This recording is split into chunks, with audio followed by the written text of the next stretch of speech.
Hi, everyone, and welcome to episode 62 of the Tick Bootcamp podcast.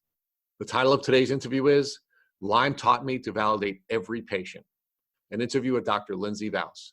My name is Richard Johannesson. And I'm Matt Sabatello. Today's podcast guest is Dr. Lindsay Vose.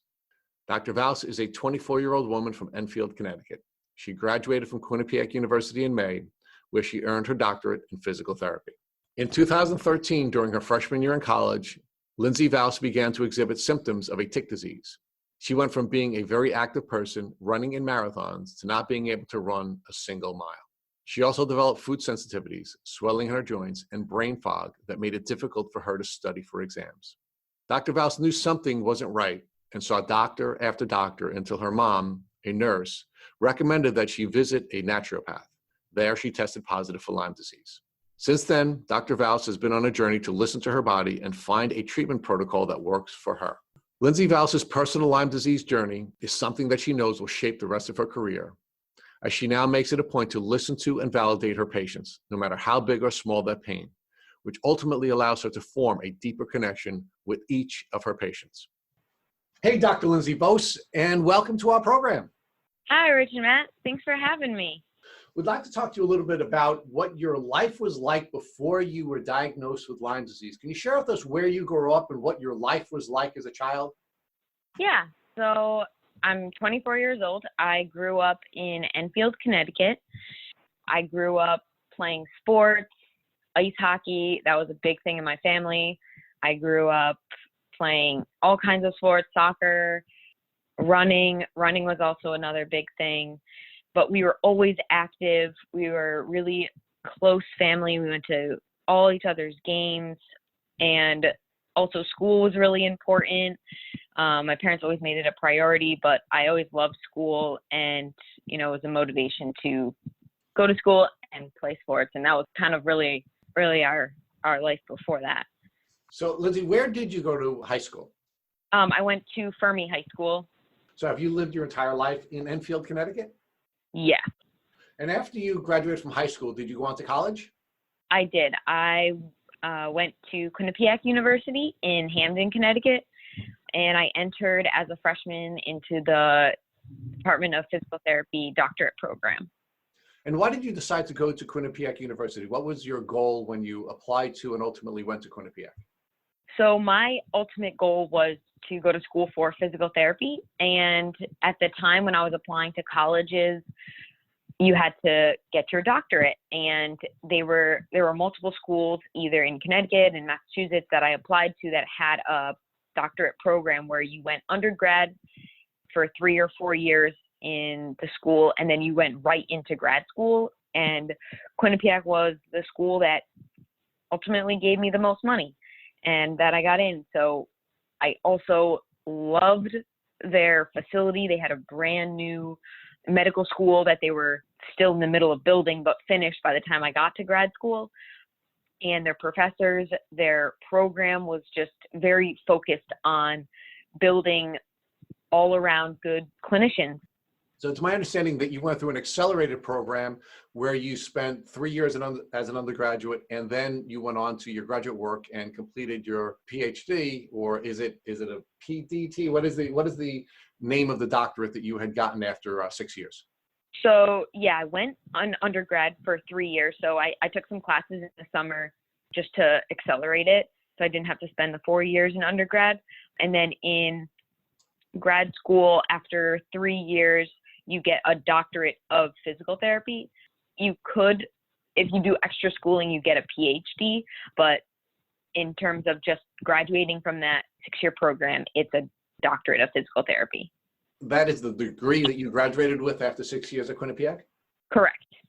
Now, Lindsay, are you currently working? I am.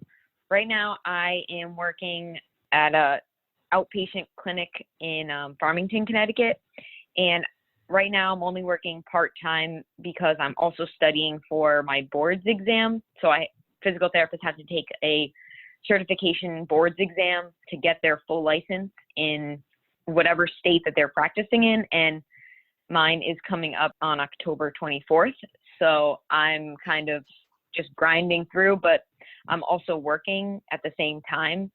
So my days off are spent studying, and then I'm at the clinic the other days, and I absolutely love it. I have almost a full caseload now, and it's only been a couple months since I've been out of school because I graduated in May, and I'm just absolutely loving it. And I've definitely entered the field of work that I was meant to work in. So Lindsay, when did you first begin to exhibit the symptoms of your tick disease? My story that I start with is I say that I started having the symptoms around when I was 17 years old, when in 2013, when I entered Quinnipiac University as a freshman. It wasn't really clear because my symptoms started to gradually get worse and kind of build on top of each other. And prior to going to Quinnipiac, I had been diagnosed with celiac disease when I was 10 or 11 years old. And I'd always had some gastrointestinal issues, digestion. I had a lot of food allergies, gluten due to the celiac disease, but also dairy and eggs and some other oils and just some very high histamine foods that were causing some really bad digestion issues. And I had kind of gotten those kinds of things under control with a good diet in high school, but then going into college, I started getting really, really hypersensitive allergies. My digestion started to get really, really bad, but I was an avid runner and I would run miles, 5 miles at least, sometimes 10 miles, but I was running every day and my knees were really, really swelling up. I could tell my legs were really swelling up and my joints started to hurt. And I almost felt like I was, getting some like arthritis, but I was also only 17. And I also started to get some weird other symptoms. Like I had a kidney stone when I was at school. I actually had to get rushed to the hospital and meet my mom there. And it was like a big thing. But like they never thought that it would be a kidney stone because I was also 17 years old. So it kind of showed that my kidney started to have some issues. And then in 2014, I ran a marathon, and that was kind of like one of the goals that I had. I had trained all summer, and I was really starting to have a lot of more joint issues, but I was kind of running through them. And, I would just ice my knees when I would get back from a run. And that was just kind of what I had to deal with. And I noticed some swelling behind my knees, and I went to the doctor, an orthopedic surgeon, and he diagnosed me with Baker's cysts, which are just like fluid-filled cysts within the knees. And usually they will either drain them or take them out. But since it was bilateral, the doctor just had told me it's systemic. There's something else causing it. I can't touch them. I'm not going to do anything for them. You just have to deal with it. And that really was discouraging. And then a couple months later after my marathon, my knees were so bad. And then I started not being able to even run a mile because I would have to go to the bathroom right away. And that's not something that you want to, project to the world. I started having like all these digestion, really, really bad, serious things. And I was on such a healthy diet. There was nothing, I was just trying to figure out what was causing it. But then I ended up not being able to run. And I was like, you know what, maybe I just overdid it with the marathon and I just need to calm down and take a rest from running. So I stopped, running, which was really hard on myself because running was such an outlet for me. And I loved working out. I was always an active person my whole life. So giving that up, and I wasn't really playing hockey at school either. So I was really trying to find exercise that I could do, but I could also feel that my body was just kind of declining and fighting against me. And I also, in the dorms at Quinnipiac, I found myself always feeling like I had some kind of cold. Like my nose was always running, my throat hurt all the time. I remember always having Hall's menthol throat lozenges at my bed. Like I always had to have them because I was like always having sore throat and, having like chills and kind of feeling like I had a fever, but like feeling sick, but like not sick enough to like go and get tested. I'm like, oh, it's just a cold, and the dorms are just really stuffy. I'm living with a bunch of people. I have to, communal showers. Like I just need to take a lot of vitamin C. And every single spring break at Quinnipiac in 2014, 2015, 2016, I got the flu. It was spring break, so I went home. I would get the flu. I'd be really, really sick, and I would get into pneumonia. But then I would, get better. But I would be like bedridden. I would be on my nebulizer treatment. But it happened every single year. It would just happen, and I would try to prevent it as much as I could. But that was just kind of strange. That never had happened to me when I was younger. I never had the flu when I was younger. That's a really good point I'd like to explore with you. I'd like to walk back to your childhood for a minute. Connecticut, of course, is a place where there is a lot of ticks. And I'm wondering if you could share with our listeners whether or not you were tick aware as a child. So I don't remember ever being bit by a tick when I was a child. However, my parents were specifically my dad, was very, very aware of ticks. He loved hiking. We would go to Cape Cod every single summer to vacation because we had a house there, and we loved hiking as a family. And I remember my dad would always make us wear our ugly high white socks and cover our legs. We would spray ourselves DEET before we went on the trails. We would go back and we would check ourselves for ticks. We would shower, and they made it aware of the tick, but I guess we never really discussed like what you do after you find the tick.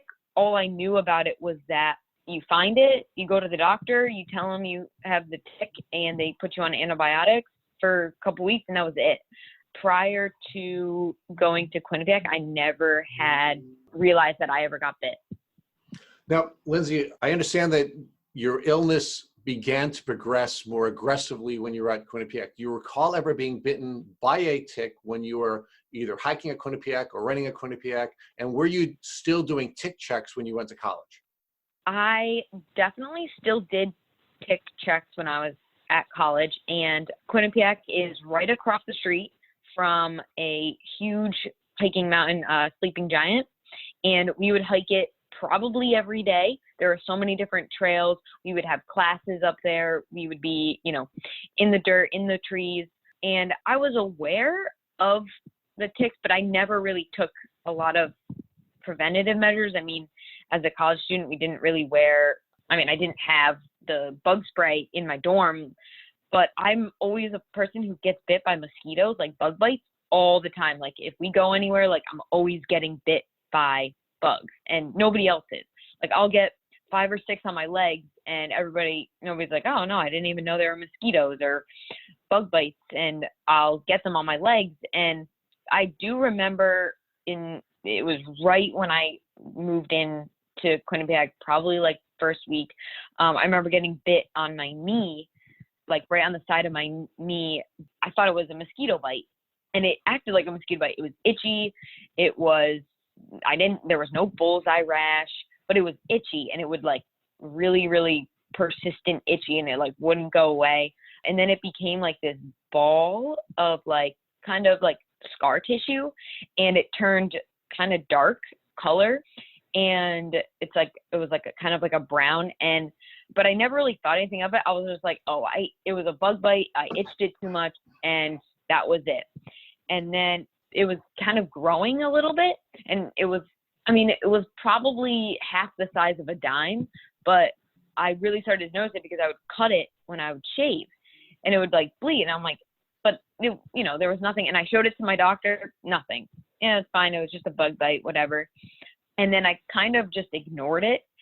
And then of course, I go through Quinnipiac, and I was 23, and I had my full-blown symptoms of everything, but I was not yet diagnosed with Lyme. So talk to us about how your symptoms began to develop. My major symptom is my gastrointestinal symptoms in terms of food sensitivity. I started to get really, really, really, really sensitive to pretty much all kinds of foods. I was on a gluten-free, dairy-free, egg-free diet at Quinnipiac, and I brought my own food, and I could not eat in the dining hall I couldn't eat even the salad bar from the dining hall because it was all cross-contaminated, even though they said it was gluten-free or whatever, but you would find, breadcrumbs and chicken fingers in the stuff. And I just started having really, really severe reactions, even when I would even just touch anything that I was allergic to, whether it was bread, I would break out in hives in my hand, or even having any nuts near me. I'm allergic to all nuts, peanuts. And then even when I was on this strict diet where I was making my own meals and things like that, and eating very healthy, like vegetables, clean, I started getting weird reactions to different like oils. Like I couldn't have olive oil, and different foods like corn started to really cause reactions in my mouth. I would get cold sores in my lips, on my tongue. And even now I know when I get contaminated with anything, those are the first things that come up are like my reactions in my mouth. And then my digestion was really bad. So I was going to see a lot of different endo doctors, GI, and then I also was developing joint symptoms.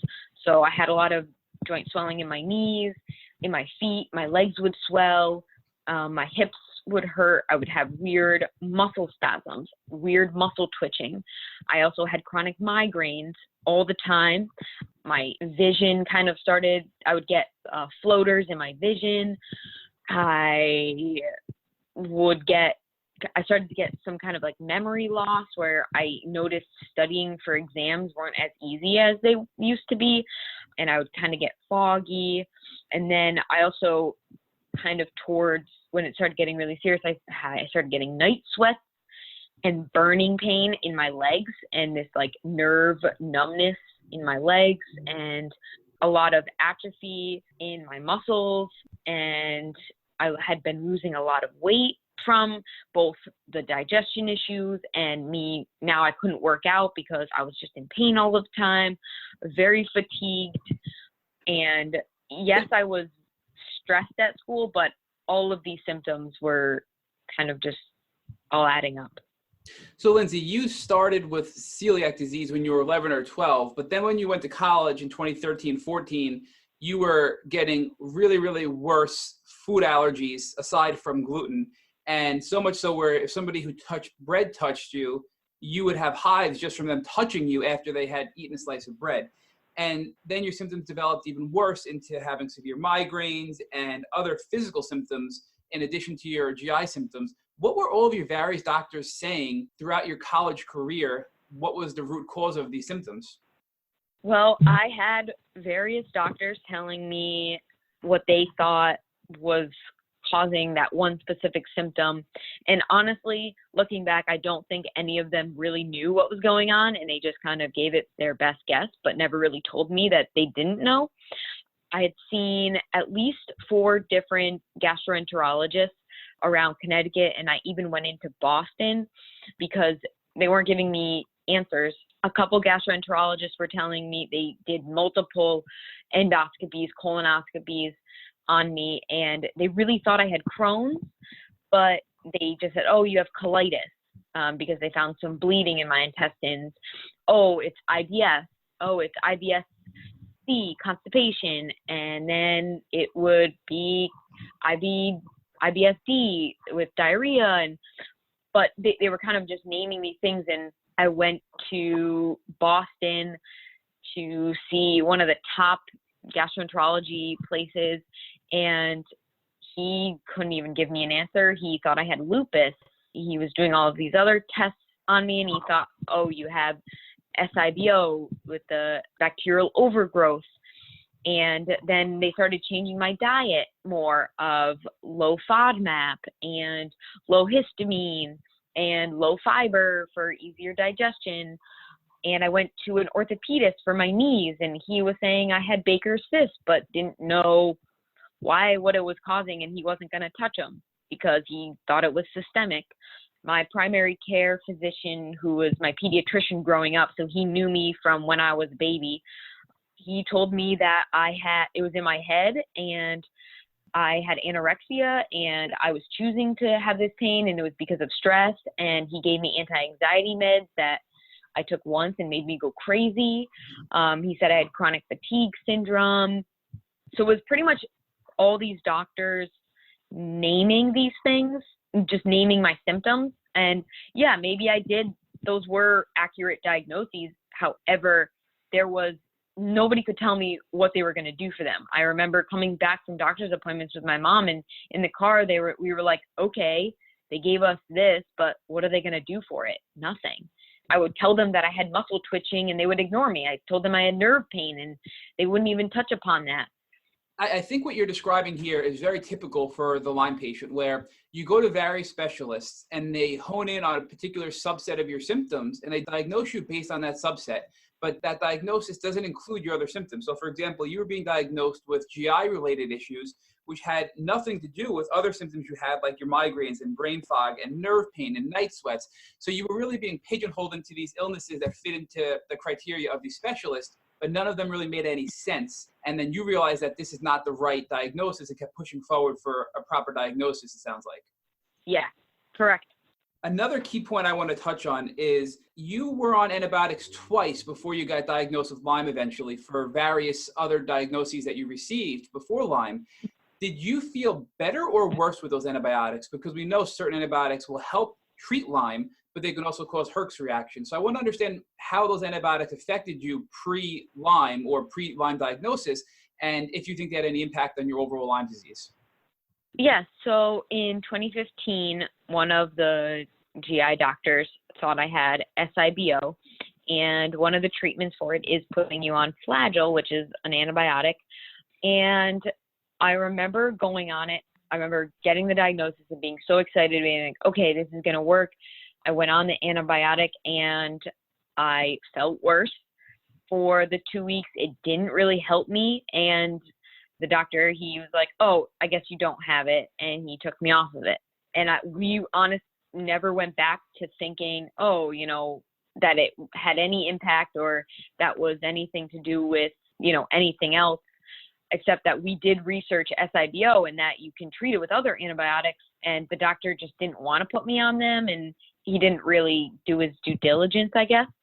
And then in 2017, I had an MRI done with dye to look at my intestines, and I had an allergic reaction to the dye, and it ended up being admitted to the hospital, and they found that there was some air pockets in my intestines, and the way you treat it is by putting you on an antibiotic and giving you oxygen. And I was in the hospital almost over Christmas, but I started to feel better on that antibiotic, and all of a sudden my stomach didn't hurt like it did before. And I came home for Christmas and I remember having my protein shake that I knew was safe for me to eat, and I was feeling better on it. And the doctor was like, okay, we're going to keep you on it. We'll keep you on it for a couple months. I don't think he actually knew why I was feeling better.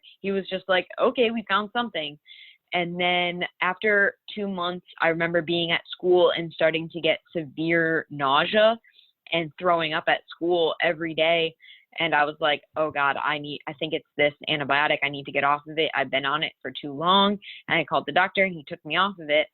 And then all of my symptoms came back, and I feel came back worse. So do you think these antibiotics were killing off the bacteria and causing them to go hide, but yet when you went off the antibiotics, they then thrived and started to come back out and replicate and make you so much worse after the fact? Yeah. And that's kind of how I see antibiotics right now, is that they will kill off what they can, but they also kill off the good and the bad. And my immune system was already so terrible at that. It was so weak that the antibiotics were killing both the bad bacteria and the diseases, and then also my own immune system. So that when I went off of them, I was like left with nothing to protect myself, and my immune system just could not recover from it. And all of the diseases and anything else, like viruses just in the community, I was just so overwhelmed. I got so much more sicker because I was left so vulnerable because my immune system had been pretty much destroyed. And Lindsay, one other thing I want to touch on. So shortly after that, after your stint with antibiotics, you felt better, you went off, and then you felt so much worse, as we just discussed.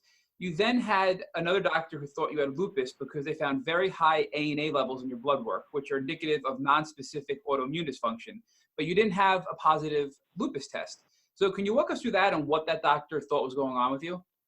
So, yep, it was actually the doctor that I had seen in Boston, and he had run a bunch of blood tests, and the only thing that came back was that I had an extremely high ANA, which, like you said, is nonspecific. And I remember getting the news, and I was like vigorously trying to research what that meant. And I was like, oh, this could be lupus, you know? And I remember talking to him, and he was like, yep, we're going to do more specific testing for lupus and other immune things. And then the test came back negative for lupus. And he was like, he didn't even know what to say. I'm not even sure if he even gave me a personal phone call. I think I got a phone call from the office, from the doctor's office, that said, nope, all your tests came back negative. And he pretty much just left me high and dry. And that's when we did not go back to him because I had this positive test and they couldn't tell me what it meant. So Lindsay, I think that's a really important point. We've done over 60 podcasts, and you're the first guest who has talked about this very high ANA level for nonspecific autoimmune.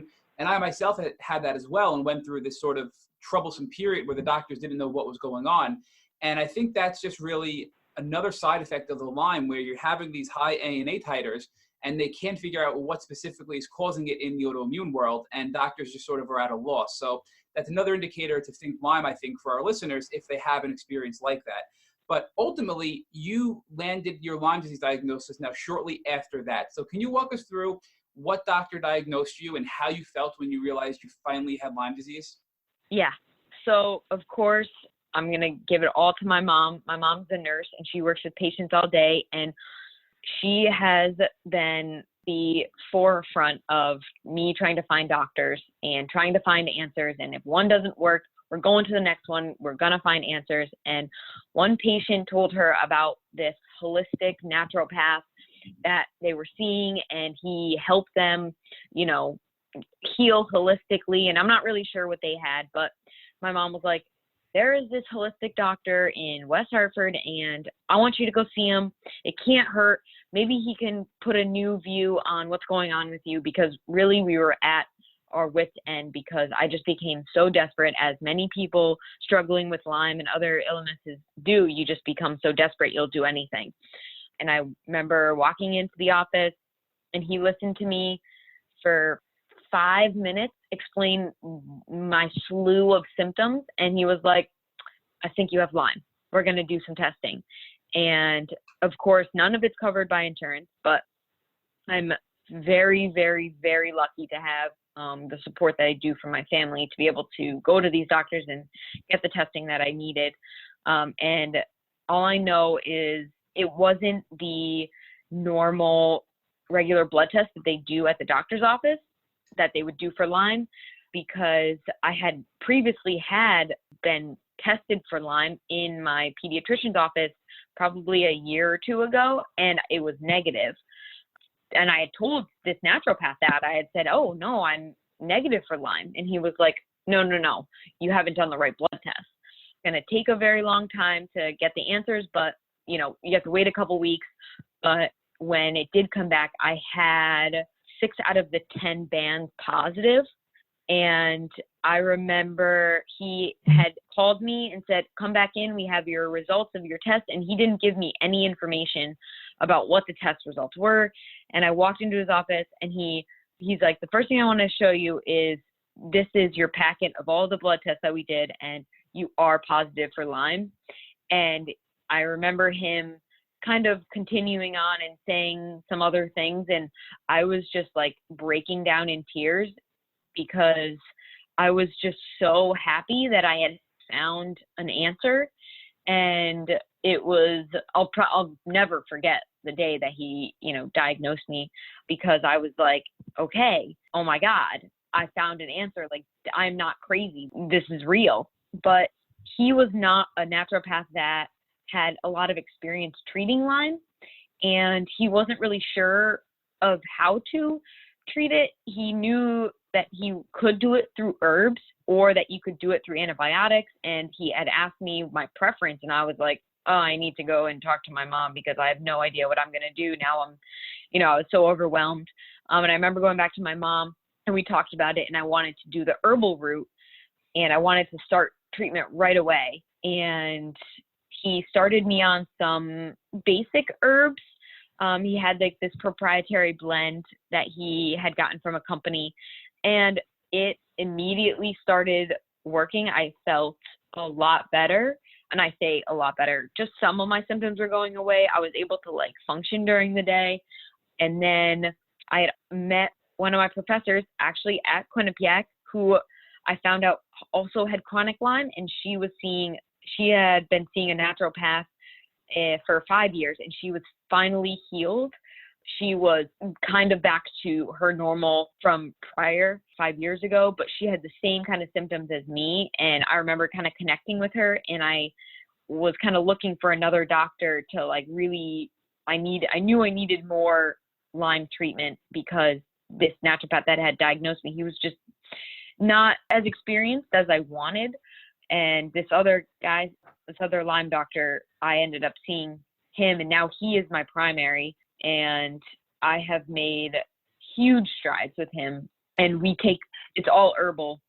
I'm going to sort of recap and fast forward for a second. So when you first got your diagnosis, not only did you have Lyme disease, but you also had Epstein-Barr, Ehrlichia, Bartonella, Babesia, and mold toxicities. You had a lot of things you had to start attacking and peeling away that onion to get you better layer by layer.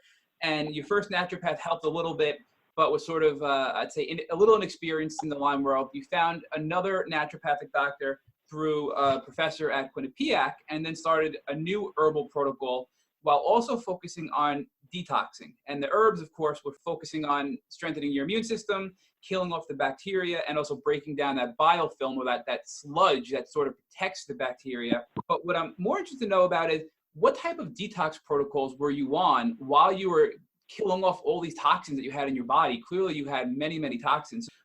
Yeah. And one of the things this naturopath that I see now, his main focus is focusing on first detoxing the body, building up the immune system, and then killing the bugs. Because if you don't do it in that order, you kill the bugs, and then you can't detox, and then you get a bad reherx, and it's just a downward spiral from there. But a lot of my detox was helping my own body detox.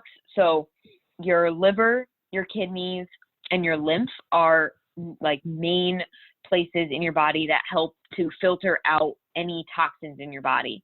And my liver enzymes were high. I knew my liver was not working at full capacity. I knew my kidneys were very, very taxed because I was getting kidney stones all the time. And then obviously my digestion system was not very good, so I needed to build that up. But I take detox supplements, so I make sure that I'm on magnesium, milk thistle, NAC. So I tried Epsom salt baths. However, I have found that I'm very, very sensitive to heat, and it flares up my symptoms, especially my knees, and my whole legs will just swell up, and I end up not being able to walk or use my muscles. So any heat, and even infrared saunas, I cannot use because my symptoms just flare up so bad that it's not even worth it for me. And I'm not really sure what that is, because I know a lot of people find that really helps them detox, but I cannot sweat. It's not that I physically can't, is if I do, I will be so much worse off. So I've really only focused on taking herbs for my detox, and then dry brushing, and that's been it. But I've tried a lot of different, the more typical detox things that other people try, but I can't do any of the heat. So Lindsay, I think that's an important note, and thank you for sharing that, because many of our guests do have success with infrared saunas and heat therapies, but there are a subset of our guests and Lymies that are heat intolerant, and they can't get those treatments because they do cause flare-ups. So that's an important note for our listeners, that you may or may not have success with infrared saunas and other types of heat-related therapies. And you had also done one last treatment I want to discuss, is the Rife treatment and the Rife machine. So can you talk to us about how that helped you with your treatment? Yeah. So in the naturopath's office that I see now, it's actually 2 naturopaths that work there. And one of them solely does Rife treatments. So she does a diagnostic Rife on you prior. So I'm not, sure if the listeners know what exactly Rife is. And honestly, I'm not the greatest at explaining what Rife is because it can be kind of confusing, but really what it is it's finding the frequencies that the bacteria and organisms in your body resonate at, and then hitting those specific frequencies that they find and killing the bacteria and pretty much vibrating the bacteria at the specific frequencies that they die at in your tissue. And it doesn't work for everybody. However, I go and get a Rife treatment every other month that I'm there, and she will first do a diagnostic on me. And so she finds the highest levels of the specific organisms or diseases that's going on, whether it's my Ehrlichia that's really high, or my Bartonella, or my Babesia, or the Lyme. And she'll say, it's very high. This is really high. We're going to hit this really hard. But then she also, in the Rife treatment, can put different settings of lymphatic drainage and liver support, which really helps to prevent that severe Herx reaction that happens after it, because you get this huge die-off of these organisms because it's getting into the tissues where medications and herbs don't necessarily go or cause right away, and you're getting this immediate die-off from all these organisms. And my first Rife treatment was I had a really bad Herx afterward, but I absolutely love my doctors because she does such a great job at, finding what's going on in my life. Like, can you take this really bad Herx reaction right now? Or should we just hit it a little bit? Or do you feel like you're strong enough that we can hit it really hard and I'll give you some really good detox and we go over, what I'm going to do, how to prevent it and things like that. So it's really so personalized. And if they found that I wasn't having a positive outcome from it, we wouldn't do it. And they always say to me, not all the patients get Rife because not everybody needs it. So it's definitely one of those things that if it works for you, that's great. You should do it. But if it doesn't, that's okay. You can find something else that works. So Lindsay, I have to ask, you've been on treatment now for over a year with your naturopath. How are you feeling today? I will say progress is very slow, and I've had to be very patient. But I would say today, I can't say that I'm 50% better. However, I know that I can control my symptoms and I know how to control them and I know who to go to. And honestly, that's been the best kind of treatment that I've been able to get. I still can't run. I still can't go out in the heat. This summer was it was terrible because just going outside flares up everything. However, I know what herbs I need to take to combat my migraine, to combat my nerve pain. I know that I'm going through a flare and I only have to deal with the symptoms for maybe a couple of days. And then I talk to my naturopath, we get me on some herbs and those symptoms are gone or at least under control. And if anything, this past year has been huge for just building up my immune system and building up my body's own ability and kind of getting it back to the good equilibrium that I really needed to. I know it sounds weird, but I feel healthier and stronger even though I'm still having symptoms. And I'm still very hypersensitive to a lot of food, and my diet has definitely been something that I'm still struggling to figure out and deal with, and my digestion is not perfect.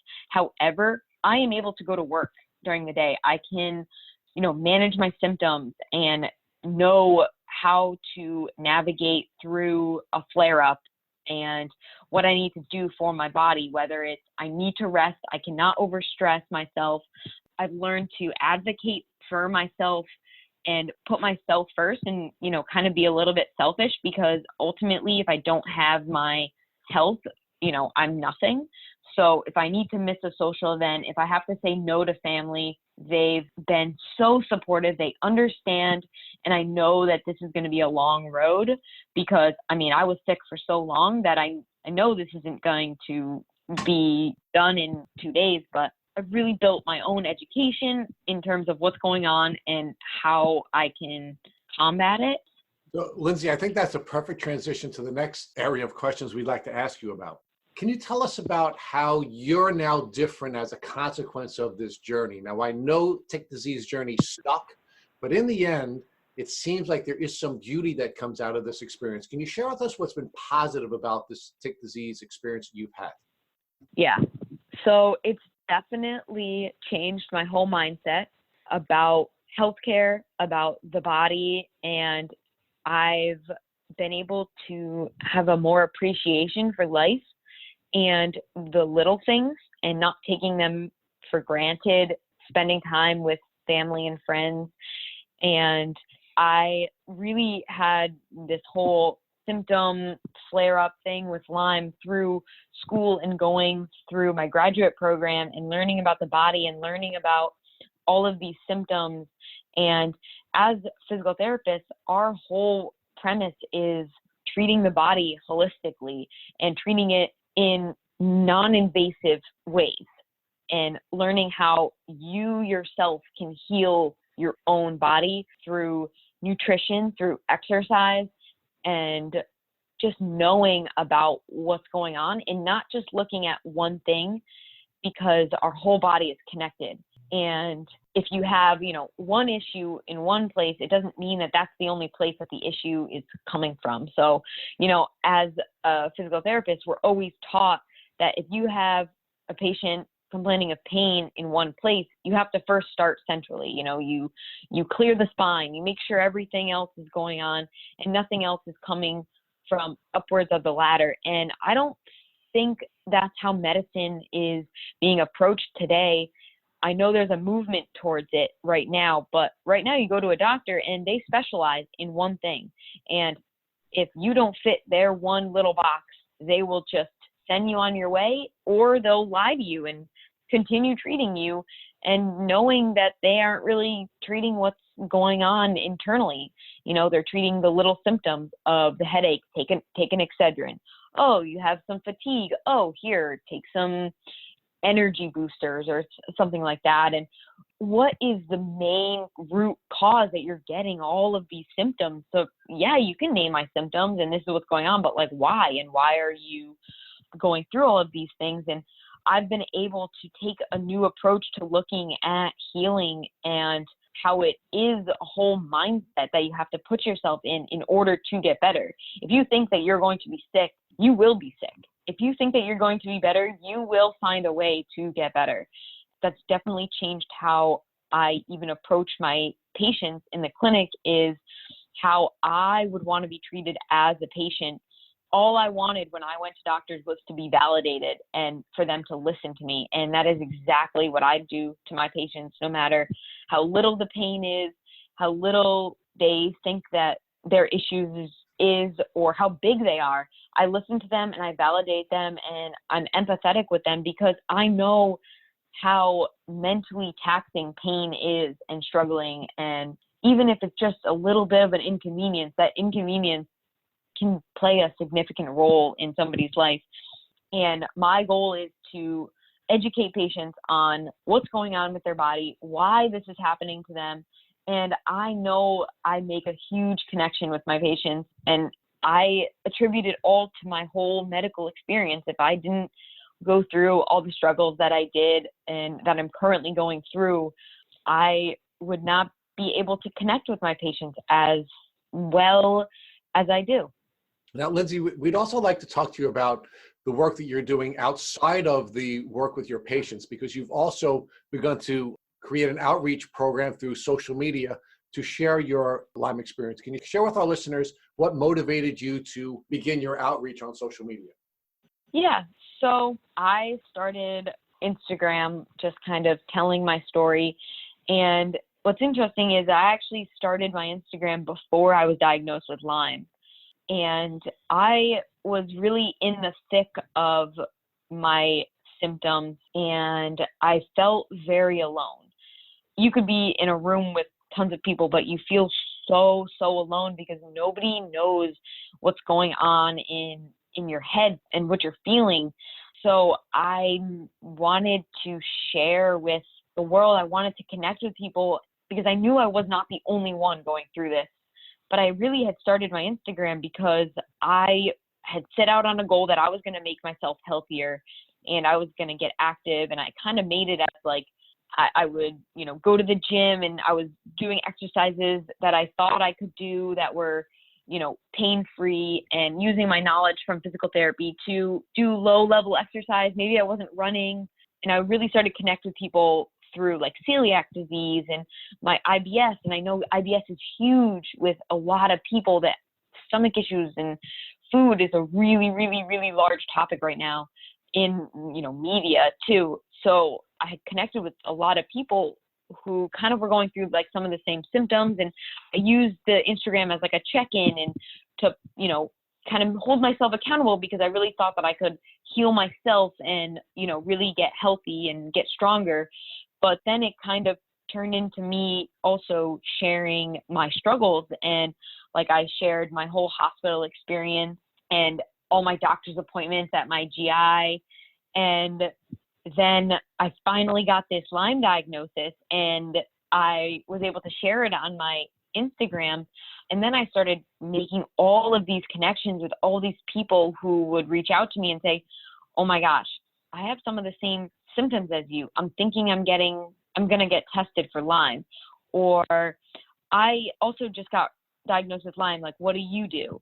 Or who are you seeing? Or just things like, oh my gosh, I've been feeling the same way. When you describe that feeling of like going to the doctor's office and not being heard and just being able to share with people how you feel, it makes it so much less lonely. And honestly, my mental state, being able to connect with people and knowing that I'm not alone in how I feel and with my symptoms has brought me so much comfort and optimism for the future, because I know that this is going to be a very long road. And I knew it from the beginning, but nobody can really prepare you for what it's going to be like. So making the connections on Instagram, listening to podcasts like yours, like all of the different podcasts, especially Dr. Rawls, and just educating myself, it's allowed me to learn from other people, to teach other people, and to really make some amazing friendships that have gotten me through some of the hardest days. So Lindsay, we have one last question for you. One of the things we've come to learn through doing this podcast is that the real experts in the Lyme and the tick disease community are the people whose lives have been changed by this experience. And we see that a number of our podcast guests, very much like you, are helping their patients, they're helping people through outreach on social media, and they just become these very giving people.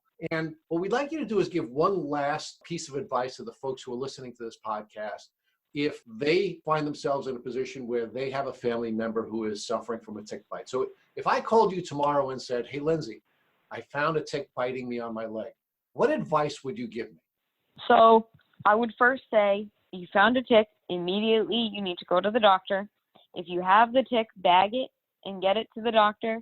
If they're not going to take it and get it tested for different diseases, you take that tick back and you send it out to, there's different places you can get it sent out to get tested.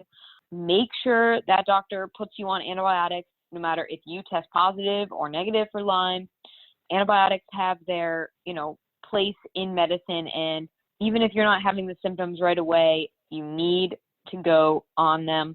And then continuously monitor their symptoms. If they, start getting some joint pain, if they start getting some weird sleep disturbances or weird muscle things, go to a Lyme literate doctor And there's so many resources online to find Lyme literate doctors. It doesn't have to be a naturopath, but just somebody who knows about it, can listen to your symptoms, and don't think you're crazy. It happens, and everybody is different. One treatment for Lyme, persistent Lyme, is not the same for the next person. Some people do fantastic on antibiotics.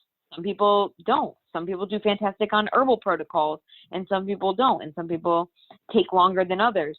So I would say be patient and trust the process, but also advocate for yourself, because you know your body best.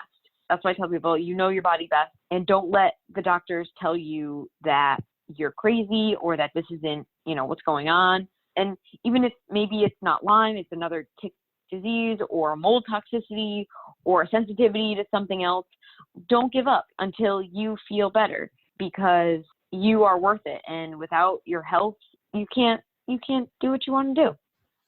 Thank you for listening to the Tick Bootcamp interview with Dr. Lindsay Vose. To our listeners, we have a call to action.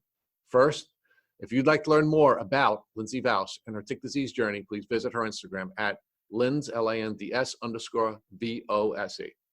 Second, if you enjoyed this episode of the Tick Bootcamp podcast, please share it with your friends by using the social media buttons you see at the bottom of the post. Third, we here at Tick Bootcamp have created a Tick Bite blueprint that has been inspired by the information that has been shared with us by past podcast guests. We urge you to visit our website at www.tickbootcamp.com to view the blueprint. We would appreciate it if you would contact us with any suggestions you have for improvements. Fourth, don't forget to subscribe to this podcast on iTunes, Google Play Music, or Spotify to get the automatic episode updates of our Tick Bootcamp podcast. And finally, we thank our listeners for your comments on our past podcast episodes.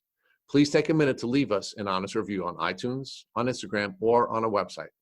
We make it a point to read every single one of the reviews we get. Thank you for listening.